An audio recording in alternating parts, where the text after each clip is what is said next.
اعوذ باللہ من الشیطان الرجیم، بسم اللہ الرحمن الرحیم۔ السلام علیکم ورحمۃ اللہ وبرکاتہ۔ اللہ کے پاک اور بابرکت نام کے ساتھ شروع کرتے ہیں جو بے انتہا مہربان نہایت رحم فرمانے والا ہے۔ درود و سلام ہو آمنہ کے لال پر کہ جن کا نامی نامی اسم گرامی جناب محمد مصطفیٰ احمد مجتبیٰ فدا امی و ابا صلی اللہ علیہ وآلہ وسلم ہے۔ اللہ رب العزت کے ہم پر ہزاروں احسان ہیں، اللہ کی ہزاروں نعمتیں ہیں ہم پر، اللہ کے بہت احسان ہیں۔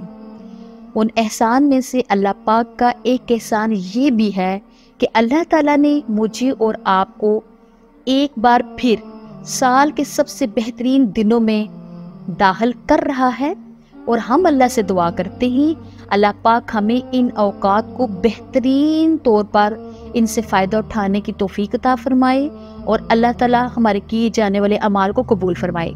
جی ہم اپنے موضوع کی طرف آتے ہیں، تو یہاں میری مراد اس بہترین دنوں سے ذی الحجہ کے ابتدائی 10 یعنی عشرہ ذی الحجہ ہے، کیونکہ اس مہینے کی بہت زیادہ فضیلت ہے۔ آج ہم اس کے بارے میں پڑھیں گے کہ اس میں سب سے پہلے تو اس کی فضیلت کیوں ہے، کس وجہ سے ان ابتدائی 10 دنوں کو بہترین دن کہا گیا ہے، اور اس کے بعد ہم اس میں کچھ کرنے والے کام جو میں نے اور آپ نے ان 10 دنوں میں کرنے ہیں، کچھ ایسے کام ہیں جو میں نے اور آپ نے ان 10 دنوں میں چھوڑنے ہیں، کرنے نہیں ہیں، ٹھیک ہے۔ اچھا، اب ہم دیکھیں اس کو، اگر تو اس کی ابتدا کہاں سے ہوئی، یعنی اس کا قرآن کی جن آیات سے اس کا استدلال کیا جاتا ہے وہ سورۃ الفجر کی آیات ہیں، جہاں اللہ رب العزت قسم کھا رہے ہیں، ٹھیک ہے۔ اب اللہ پاک کس کی قسم اٹھا رہے ہیں؟ قسم ہے فجر کی۔ فجر کی اہمیت اس وجہ سے بھی زیادہ ہے کہ ہمارے کچھ شرعی اعمال کا جو تعلق ہے وہ بھی فجر سے ہوتا ہے۔ مثال کے طور پر روزہ دار جب روزہ رکھتا ہے تو کھانا پینے سے کب رکتا ہے؟ فجر کے ٹائم۔ اور فجر ہمارے لیے ایک امید کی کرن بھی لے کے آتی ہے کہ اللہ رب العزت نے ہمیں یہ دن دیا ہے، تو اس دن میں ہم کیا کریں گے؟ اللہ تعالیٰ سے اپنے گناہوں کی معافیاں مانگیں گے اور نیک کام کریں گے، اللہ تعالیٰ کو راضی کرنے کی کوشش کریں گے۔ یعنی ہر طلوع ہونے والا جو دن ہوتا ہے وہ امید کی ایک نئی کرن لے کے آتا ہے ہماری زندگی میں، ٹھیک ہے۔ دوسری بات یہاں پہ یہ دیکھیں اس اعمال کی فضیلت کیوں ہے، کیوں یہ عشرہ ذی الحجہ کو اتنا فضیلت کیوں کہا گیا؟ دیکھیں اللہ جس بات پر قسم اٹھائے وہ بات کتنی فضیلت والی ہوگی، کتنی بڑی ہوگی۔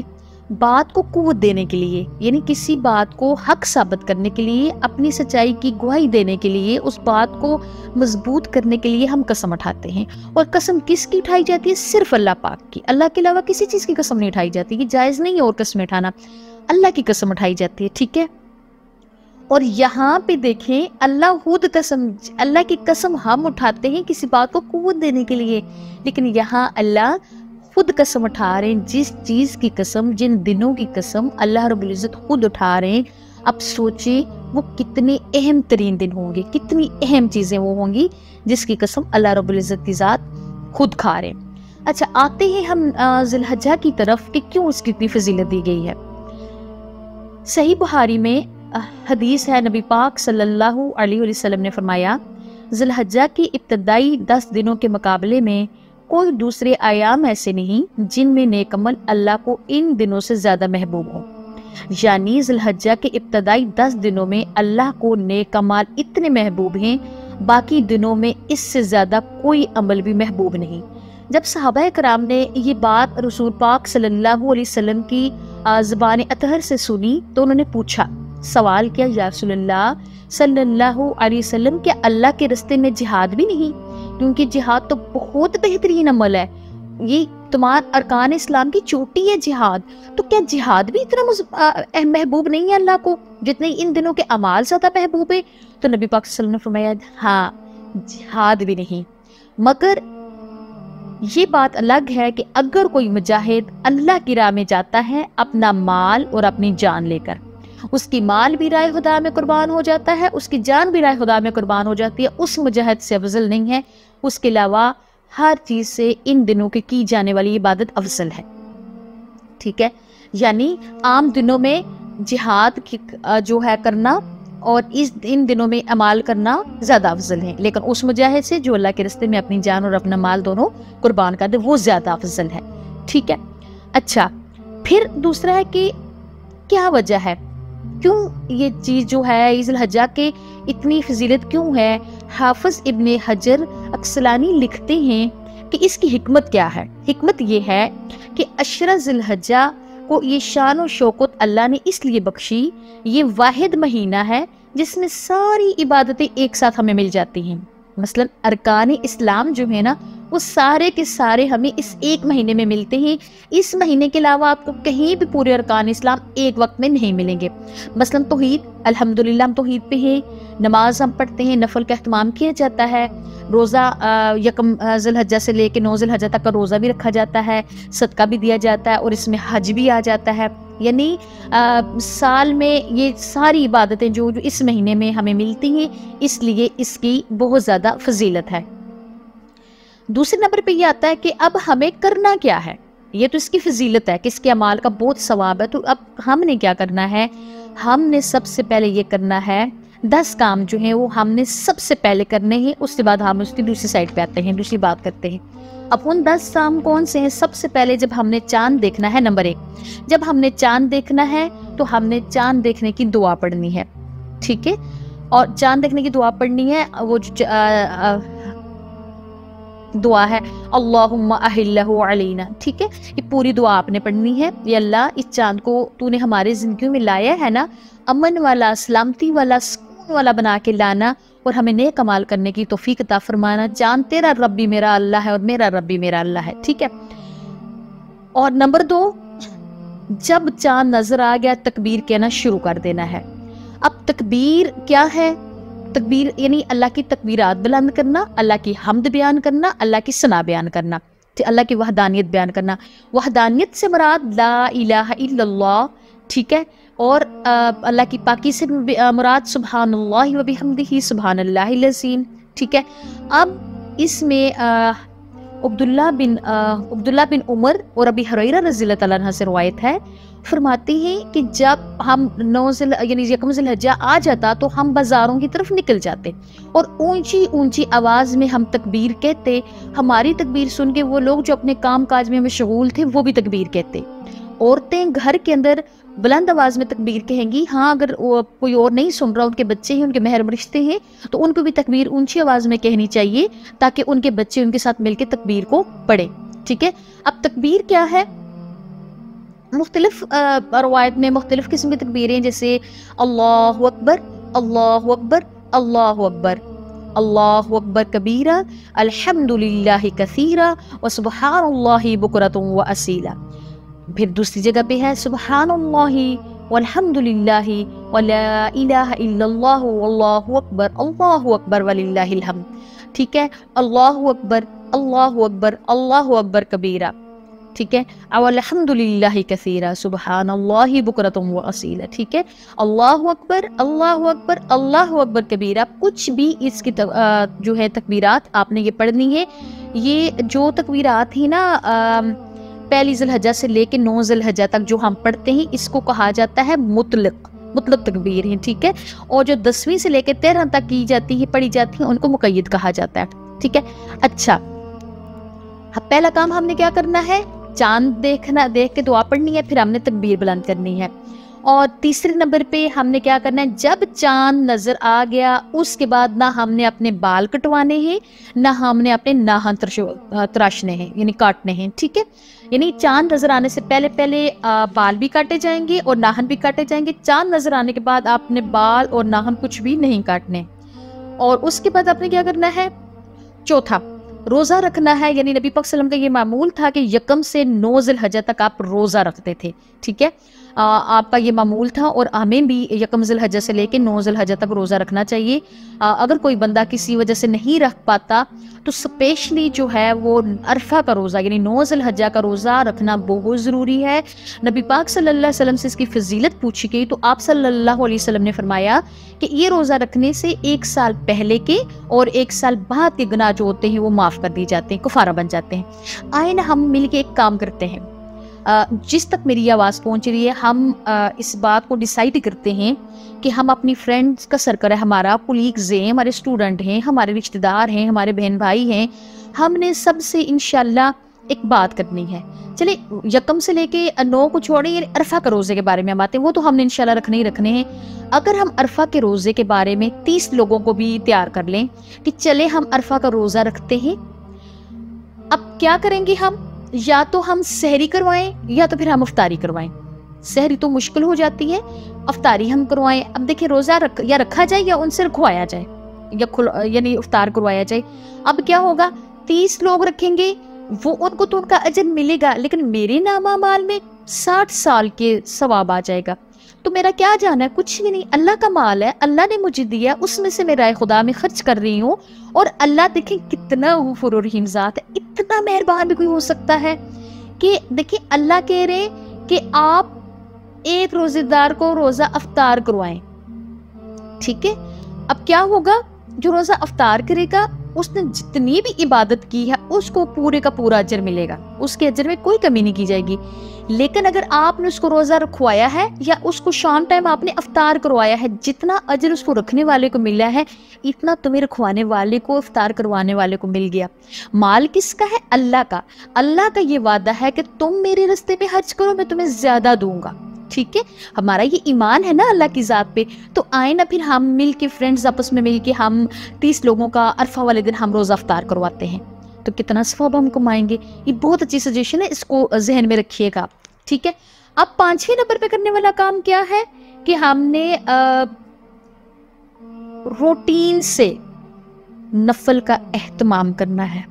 یعنی تقریباً 10:15 کا ٹائم ہوتا ہے ہمارے چاشت کا، اس سے پہلے جب سورج صحیح نکل جائے تو ہمارے اشراق کا ٹائم ہوتا ہے. نبی پاک صلی اللہ علیہ وسلم نے فرمایا کہ اللہ تعالیٰ کہتے ہیں 4 رکعتیں تم پڑھ لو نا صبح، پورا دن تیرا میرے ذمے، میں تمہیں پورا دن اپنی حفاظت میں رکھوں گا. کتنی بڑی بات ہے. عصر کے بعد جو 4 یعنی عصر کی نماز سے پہلے جو 4 سنتیں پڑھی جاتی ہیں، اس کے بعد فجر کی تو کبھی چھوڑی ہی نہیں نا اللہ کے نبی نے. اس کے بعد ظہر سے پہلے 4 سنتیں پڑھی جاتی ہیں. تو آپ اس جو نفل کو ہے نا، سجدوں کی کثرت اللہ کی رضامندی کا ذریعہ بن جاتی ہے، اللہ راضی ہو جاتا ہے سجدوں کی کثرت سے. تو ہمیں نفل نماز کا اہتمام ضرور کرنا چاہیے. 5ویں نمبر پہ ہم نے اذکار کرنے ہیں، سبحان اللہ، الحمدللہ، اللہ اکبر، لا الہ الا اللہ، اللہ ربی لا اشرک بہ شیئا، استغفر اللہ العظیم رب العرش العظیم ان یشفیک.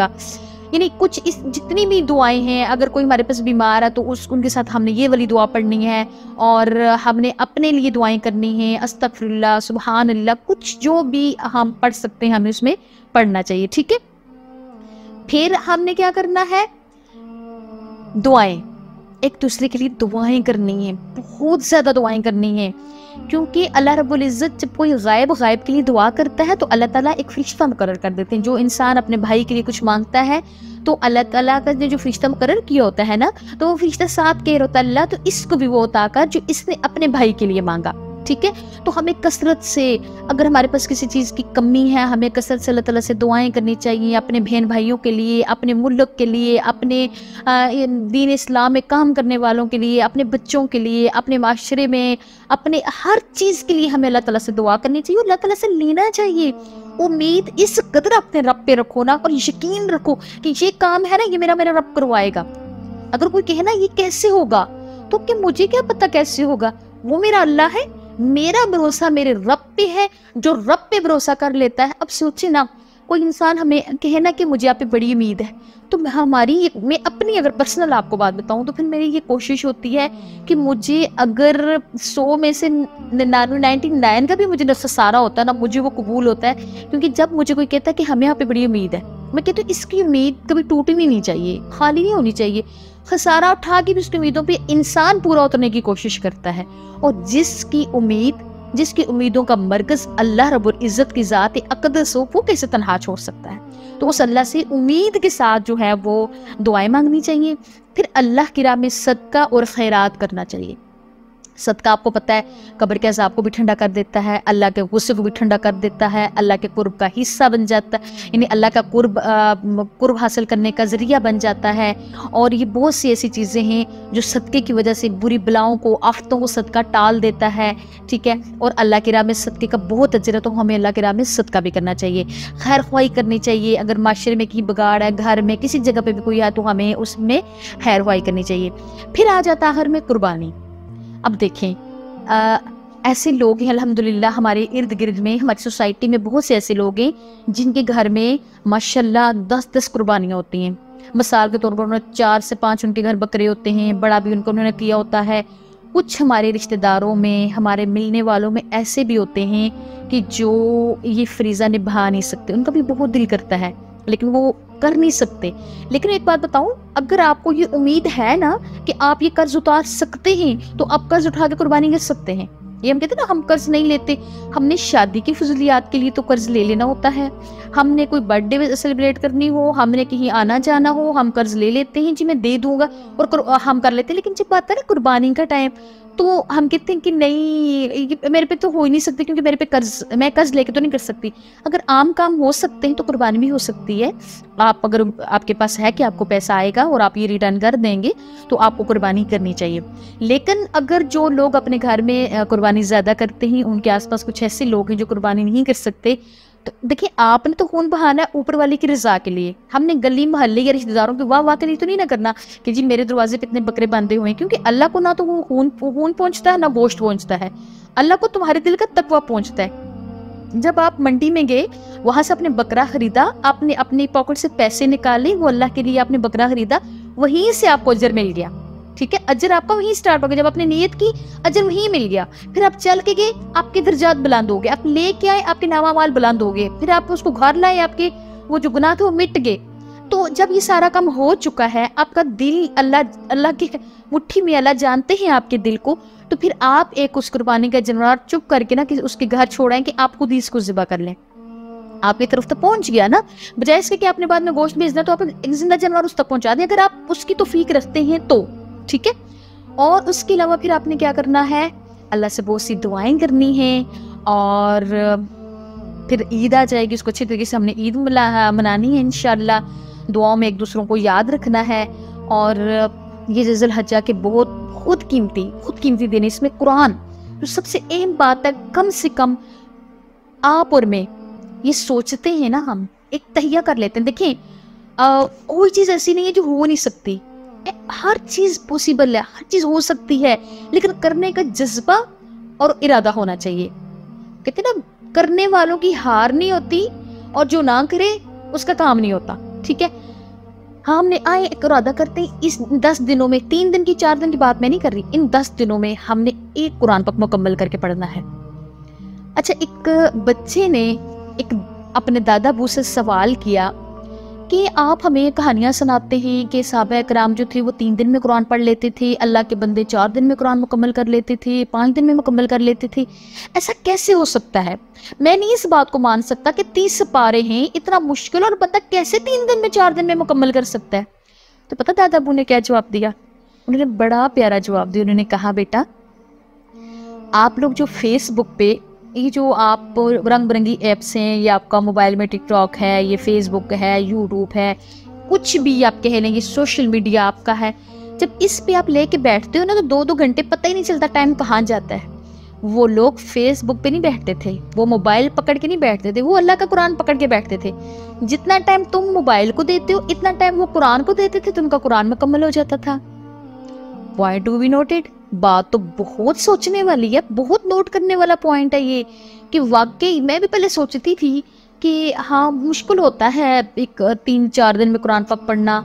صحابہ کرام کے بارے میں نہیں، میں کہ ان کا تو ماشاءاللہ عمل بہت اعلیٰ ہے، میں اپنے بارے میں سوچتی تھی کہ 3-4 دن میں بہت مشکل ہے قرآن پڑھنا، 10 دن میں تو بندہ نہیں پڑھ سکتا قرآن. تو پھر جب یہ بات میں نے سنی تو میں نے کہا واقعی اگر ہر نماز کے بعد ہم 15 منٹ بیٹھ جائیں، ٹھیک ہے، تو ہمارا آرام سے جو ہے وہ قرآن مکمل ہو سکتا ہے 10 دن میں. 15 منٹ اگر ہم ہر نماز کے بعد بیٹھ جائیں، یا ہم 5 نمازوں میں دن میں 1 پارہ پڑھیں، تو کم سے کم مہینے میں ہمارا ایک قرآن تو مکمل ہو سکتا ہے نا. آئے میں اور آپ سوچیں کہ ساری زندگی میں یہ جتنی زندگی گزر گئی، 20 سال، 25، 30، 35، جو جس انداز میں سن رہا ہے، جس کی جتنی ایج ہے اسی کے مطابق وہ سوچے تو کتنا ٹائم میری اور آپ کی زندگی سے چلا گیا ہے. تو اتنے ٹائم میں نے ایک بار بھی پورے قرآن کو اس طرح پڑھا ہے جس طرح پڑھنے کا حق ہے؟ اگر پڑھا ہے تو اس پہ بنتا ہے الحمدللہ، اور اگر نہیں پڑھا تو یہ سوچنے کا مقام ہے اور ارادہ کرنے کا مقام ہے کہ ان 10 ذی الحجہ میں انشاءاللہ ہم ضرور اپنے قرآن کو مکمل کریں گے انشاءاللہ، تاکہ جس دن عید ہو اس دن میرے دل کی یہ عید ہو کہ اللہ میں نے تیرے قرآن کو ایک بار پڑھا ہے۔ اللہ سے دعا ہے جو کہا اس پہ عمل کرنے کی توفیق عطا فرمائے۔ اللہ تعالیٰ میرا اور مجھے اور آپ کو عمل کرنے کی توفیق عطا فرمائے۔ اللہ تعالیٰ ہم سے قبول کر لے، ہمیں پکا سچا مسلمان بنا دے۔ وآخر دعوانا ان الحمد للہ رب العالمین۔ السلام علیکم ورحمۃ اللہ وبرکاتہ۔